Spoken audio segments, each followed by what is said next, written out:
tvanouvelle.ca. Affaire We Charity, une occasion de resserrer les lois en matière d'éthique et de lobbyisme. Émilie Bergeron, agence QMI, publié le 10 août 2020 à 15h45, mise à jour le 10 août 2020 à 20h35. L'affaire We Charity, qui éclabousse le gouvernement Trudeau depuis 1 mois et demi, devrait être l'occasion de rendre les lois et règles en matière d'éthique auxquelles doivent se plier les élus fédéraux beaucoup plus sévères.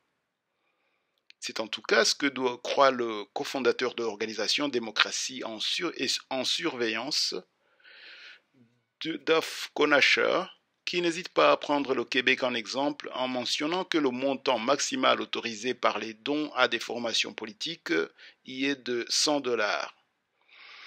Je crois que les sanctions devraient équivaloir à 1 an de salaire pour avoir contrevenu à ces règles fondamentales, a-t-il dit lundi en faisant allusion à la loi sur les conflits d'intérêts durant son témoignage devant le comité parlementaire de l'éthique. Ce comité des communes, en plus de celui des finances, se penche sur les répercussions de l'affaire d'appartenance de conflits d'intérêts impliquant We Charity, une organisation près de la famille du Premier ministre Trudeau. La controverse a éclaté quand l'organisme s'est vu octroyer la gestion du programme de bourse de bénévolat étudiant d'une valeur de 543 millions de dollars sans appel d'offres. Durant la comparution de lundi, M.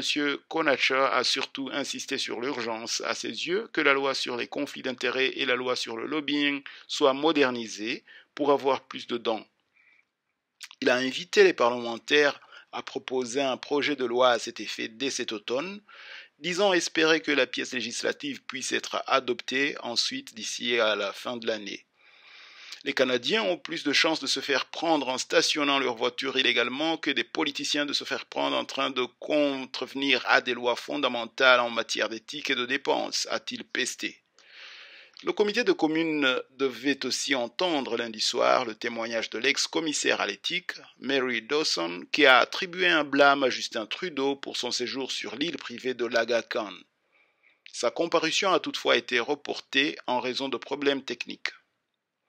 Rappelons que le successeur de Mme Dawson, Mario Dayan, fait enquête sur l'affaire We Charity et se penche tant sur la conduite de M. Trudeau que de son ministre des Finances, Bill Morneau. Ce dernier, qui a une fille travaillant pour We Charity, a révélé que des frais de voyage d'une valeur de 41 000 $ avaient été payés par l'organisation en question.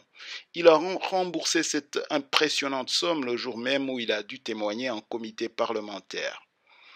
Conservateurs et bloquistes demandent la démission de messieurs Morneau et Trudeau depuis des semaines.